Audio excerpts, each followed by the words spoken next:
Nous allons parler de ces inondations au Niger où au moins 75 personnes ont perdu la vie et plus de 100 sinistrés depuis juin.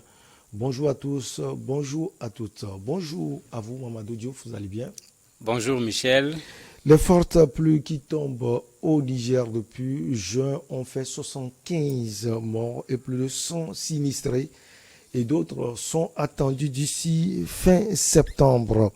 Alors, à la date du 28 août, c'est un total de 75 personnes sont décédées, dont 54 dans l'effondrement de leur habitation et 21 personnes par noyade, tandis que 108 346 autres sont sinistrés et 102 blessés. Mamadou Diouf, c'est un bilan qui fait peur.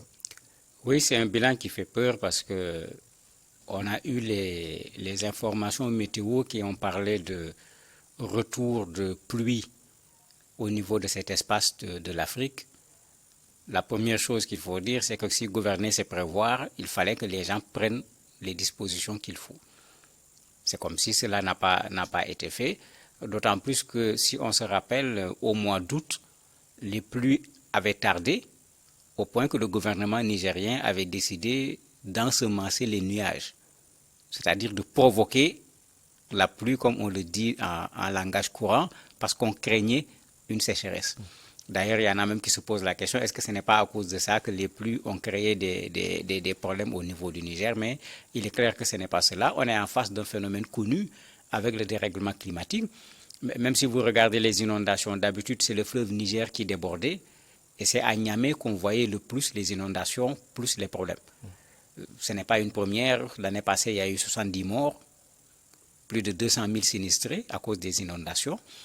Cette année, c'est plutôt la zone de Maradi, de Zender, de Difa. C'est ces zones qui ont aujourd'hui payé le plus lourd tribut par rapport à ces inondations, aussi bien en termes de pertes en vies humaines, dont certains sont morts par noyade parce que l'eau les a emportés. D'autres sont morts malheureusement parce que les maisons se sont effondrées sur les habitants de ces maisons. Il y a vraiment sérieusement des problèmes. Le fleuve Niger également a atteint une certaine cote d'alerte. On craint que si les pluies continuent, le fleuve risque de déborder, ce qui va remettre Niamey à nouveau dans cette situation également d'inondation. C'est vraiment une situation difficile pour une partie des populations nigériennes qui, du jour au lendemain, bien sûr, ont tout perdu, sans oublier qu'il y a les conséquences à venir, les champs inondés et autres. Il ne faudrait pas s'attendre à ce qu'il y ait de la récolte, alors que dans les statistiques, on a déjà 4,4 millions de Nigériens qui sont en besoin d'aide alimentaire au moment où nous parlons. Alors, Mamadou, vous l'aviez dit, ce sont des choses qui se répètent. L'année écoulée, vous avez donné le bilan, 110 morts. L'année surpassée également. Qu'est-ce qui fait qu'on n'arrive pas à apporter des panacées à ces problèmes? En fait, il y a plusieurs problèmes. Le premier problème, c'est la question de l'urbanisation en Afrique. Regardez nos capitales, c'est très bien, on met du goudron, on met des bâtiments, ça donne un autre aspect effectivement à la ville. Mais le goudron, les maisons prennent la place de cette zone en terre à travers laquelle l'eau s'infiltrait quand il n'y avait pas de goudron, quand il n'y avait pas de bâtiments. Mais quand vous mettez le goudron et quand vous mettez les bâtiments, il faut obligatoirement trouver à l'eau un chemin pour que l'eau ne reste pas sur place. Mais il faut trouver à l'eau également une sorte d'exutoire où l'eau va pouvoir être rassemblée parce que l'eau ne peut plus être rassemblée dans ces espaces. Quand ça se rassemble dans ces espaces, ça devient tout simplement une inondation. Mais regardez ce que sont nos capitales en matière d'aménagement. Souvent, il n'y a pas grand-chose à la matière pour l'évacuation des eaux de pluie. Ça fait que parfois, même une pluie qui n'est pas extraordinaire peut, pendant quelques jours, entraîner des stagnations d'eau un peu partout parce qu'il n'y a aucun réseau d'assainissement pouvant permettre à cette eau de prendre un chemin, d'aller être jetée dans un fleuve, dans la mer ou même, comme ça se fait dans les pays où les gens connaissent la valeur de l'eau est stockée dans une sorte de retenue d'eau pour pouvoir être réutilisée par la suite. On est dans des espaces où on a des problèmes avec l'eau. On ne parvient pas à satisfaire les besoins en matière d'eau de façon suffisante. Les pays qui sont dans cette situation s'organisent pour récupérer l'eau de pluie et réutiliser l'eau de pluie par la suite, au moins pour pouvoir faire de l'agriculture en contre-saison du maraîchage et autres, à défaut même de retraiter l'eau et de pouvoir parfois en faire l'eau qui va être utilisée au niveau des maisons. Donc, il faut reconnaître qu'il y a un manque par rapport à l'État du Niger et par rapport à un bon nombre de nos États, parce que le Niger n'est pas le seul pays à subir les inondations, l'Afrique du Sud, le Sénégal, où il y a eu des morts, la Côte d'Ivoire, la Gambie, tous ces pays ont subi des inondations avec des morts les semaines passées, pour dire qu'il y a un problème qui est là, qu'il va falloir gérer. C'est vrai, il est en relation avec le dérèglement climatique, mais il est en relation également avec l'aménagement de nos territoires en ce qui concerne surtout l'assainissement. Vous avez parlé de l'Afrique, on a vu ces scènes également au Pakistan récemment. Au Pakistan, c'est plus grave parce qu'on parle de 1000 morts. Ouais. C'est vraiment beaucoup plus tout grave. Le Pakistan qui était et vous avez là-bas des fleuves qui sont des fleuves extrêmement importants et puissants. Avec la quantité d'eau, ce sont ces fleuves qui ont débordé. Alors que quand un fleuve déborde, ça n'a plus rien à voir avec la pluie, puisque c'est comme une vague qui vient et c'est de l'instantané. Quand c'est la pluie, on peut voir l'eau descendre, on peut voir l'eau stagner, voir le niveau de l'eau augmenter. Mais quand c'est un fleuve qui déborde, mais c'est très rapidement que vous allez voir l'eau arriver. Non seulement l'eau arriver, mais vous allez voir le niveau de l'eau monter très rapidement. Et ça fait qu'assez souvent, quand vous regardez certaines images, il y a une image où c'est tout un hôtel que l'eau a détruit en quelques secondes. Et ceux qui l'ont construit, bien sûr, ont pris la peine de faire un minimum pour pouvoir donner de la solidité à ce bâtiment, mais ça montre la force de l'eau. Et en ce moment, c'est ça qui fait la différence. Si c'était l'eau de pluie seulement, généralement, elle n'a pas cette force, sauf si elle se trouve sur une pente. Mais quand c'est le fleuve qui déborde, c'est vraiment une très grande quantité d'eau, c'est une force importante qui vient. Et au Pakistan, c'est ce qui s'est passé. Beaucoup d'habitations ont été détruites, comme ça s'est fait au Niger, et certains ont été emportés par les eaux, d'autres sont morts parce que les maisons dans lesquelles ils habitaient se sont effondrées sur les populations. Alors, au Niger, on parle de 12 700 habitations qui ont été endommagées. Il y a eu effondrement de classes, de centres de soins médicaux, de greniers à céréales. Alors, où va trouver le gouvernement Mamadou Diouf? Mais ils seront obligés de faire appel, comme l'a fait le Pakistan, parce que c'est des situations de catastrophes naturelles. Bien sûr, chaque pays il y a ce qu'on appelle organisation secours dans certains pays, état d'urgence dans d'autres pays, pour pouvoir permettre à l'État de trouver des fonds de façon exceptionnelle pour répondre à des besoins pressants. Des gens ont perdu leur habitat, il faut qu'on leur mette quelque part. Malheureusement, je parlais d'aménagement tout à l'heure, je parlais d'urbanisation. Dans d'autres pays, vous avez des espaces qui sont utilisés pour une chose, mais qui, en cas de catastrophe naturelle, sont utilisés pour reloger les populations. Généralement, nous n'en avons pas. Dès qu'il y a inondation, le premier réflexe, c'est de prendre les populations et d'amener vers les écoles, de façon générale. Et parfois, même au niveau des écoles, les conditions ne sont pas réunies pour pouvoir recevoir les populations, sans compter qu'ici, les écoles font partie des espaces qui ont été inondés, les écoles même font partie des espaces qui ont subi parfois ces démolitions. Donc ça pose un véritable problème avec des populations qui du jour au lendemain se retrouvent dans une situation précaire et qui ont besoin d'une aide d'urgence. Je dis bien une aide d'urgence, pas qu'on réfléchisse pour dire qu'est-ce qu'on va faire. Donc l'État nigérien doit pouvoir dans un premier temps intervenir et dans un second temps, pourquoi pas, si les moyens ne lui permettent pas de prendre en charge ces populations de façon concrète, de faire appel à l'aide internationale pour que les gens puissent venir au secours de ces populations nigériennes qui se sont retrouvées devant une catastrophe naturelle et qui ont perdu généralement tout ce dont ils avaient en leur possession. Alors, vous l'auriez compris, où le gouvernement nigérien va trouver donc les moyens, j'allais dire, en tout cas pour le moment, Mamadou Diouf, ses partenaires assurent avoir distribué 628 tonnes de céréales aux personnes sinistrées. Même l'UNICEF a agi, elle dit avoir fourni 2500 kits de biens non alimentaires. Ah, mais c'est comme ça que ça se fait, parce que comme je dis, dans nos pays, vous n'avez pas cette culture de l'urgence.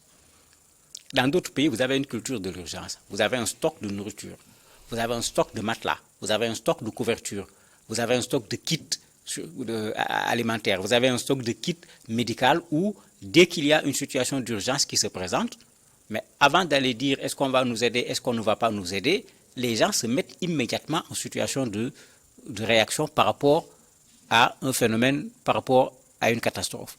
nous, souvent, on ne peut pas avoir cette rapidité parce que généralement, il n'y a pas grand-chose qui a été préparé à la matière. Pourtant, personne n'ose dire qu'une catastrophe naturelle, une inondation est une surprise dans nos pays. On en a vu plusieurs fois. Quand on parle du Niger, pas plus tard que l'année dernière, les inondations ont fait 70 morts. Donc on ne peut pas parler d'effet surprise en tant que tel. On connaissait déjà ce genre de phénomène. Mais souvent, parce que nous ne pouvons pas agir, effectivement, c'est l'UNICEF, surtout pour ce qui concerne les enfants.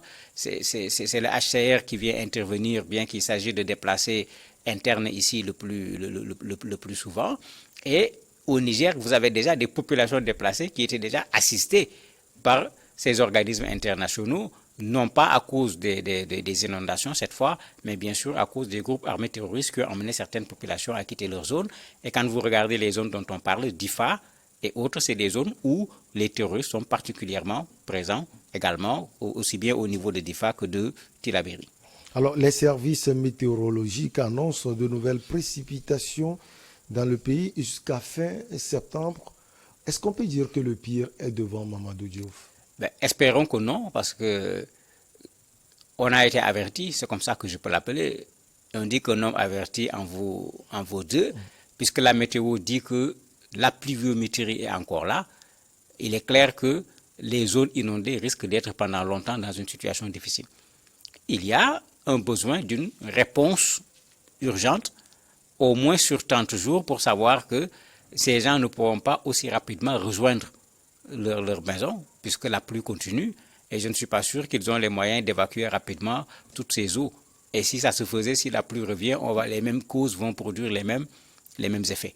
Il y a un autre travail à faire. Ces zones qui sont inondées, est-ce que c'était des zones habitables? Parce que dans un pays normal, il y a ce qu'on appelle un plan d'aménagement. Vous avez des zones qu'on appelle des zones non édificantes, où on sait très bien que quand il y a beaucoup d'eau, ici, c'est la zone d'infiltration des eaux. Ou parfois même, à cause de nos longues sécheresses, vous avez des anciennes zones de stagnation d'eau que les gens ont fini par venir habiter. Et les États laissent les gens habiter, ils laissent les gens construire, ils laissent les gens aménager. Maintenant, c'est quand il y a inondation qu'on rappelle aux gens que là où vous êtes en train d'habiter, c'est une zone qu'il ne fallait pas habiter, alors qu'ils ont acheté les terres, ils ont leur papier, on leur a fait des titres fonciers, ils sont allés s'abonner à l'eau, à l'électricité, c'est-à-dire avec des organismes de l'État lui-même. Mais ce que l'État doit faire, quand on est en face de ce genre de zone, c'est d'empêcher aux populations d'y habiter. Parce que quand on ne le fait pas, voilà ce que ça donne comme résultat. Ou bien ça va faire comme ce qui s'est passé en Côte d'Ivoire, on va venir déguerpir les populations du jour au lendemain, sans pour autant leur donner un autre lieu où ils vont pouvoir s'installer. Vous réglez un problème, puisqu'on ne va plus vous parler d'inondation et de mort dans cette zone, mais vous mettez une bonne partie de la population dans la détresse. C'est une réponse qui pour moi n'est pas la bonne. On est informé, puisqu'on nous dit qu'il va y avoir encore de la pluviométrie, que l'État nigérien prenne les devants pour que, même s'il y a beaucoup de pluie pendant le mois de septembre, qu'on n'assiste pas encore à des morts, comme on l'a vu depuis quelques semaines. Alors, le fleuve Niger aussi est à redouter. D'ailleurs, le gouvernement a appelé les populations qui vivent juste à côté des fleuves à la vigilance. Est-ce que c'est un appel à la vigilance aujourd'hui au lieu d'agir selon vous? C'est que quand on dit appel à la vigilance, les gens font quoi? Voici ma maison. Je suis à 10 mètres du fleuve. Je n'ai pas une autre maison. Je n'ai pas où aller. Quand vous me dites que le fleuve menace, je fais quoi? Mais dans les pays organisés, qu'est-ce qu'on fait? Mais quand on se rend compte que la menace est réelle, vous avez vu ce qui s'est passé avec les incendies en Europe, mais on vient dire aux populations, quittez vos maisons. Et on organise le déplacement des populations. On ne va pas attendre que la catastrophe soit là avant de dire qu'est-ce qu'on va faire. Mais c'est en fait ça, c'est ça le principe, on l'appelle le principe de précaution. S'il est clair que ce fleuve risque de déborder, est-ce qu'il faut attendre que le fleuve déborde, que les populations se regroupent pour dire maintenant qu'est-ce qu'on va faire? Mais c'est maintenant qu'il faut trouver une solution transitoire. En plus de la solution transitoire, que le fleuve soit davantage surveillé. Il y a certainement une cote d'alerte. Si le fleuve atteint la cote d'alerte, qu'on dise aux populations, attendez, là où on en est maintenant, c'est le moment pour partir parce qu'après, ça sera trop tard. Mais les populations auront le temps, ne serait-ce que de prendre une partie de leurs affaires, l'État s'est également préparé pour pouvoir les loger quelque part, ne serait-ce que temporairement, au lieu qu'on assiste encore à des drames, comme on l'a déjà vu à Niamey quand le fleuve a débordé. Merci beaucoup à vous, Mamadou Diouf. La petite pause, elle s'impose et derrière, on reçoit notre invité.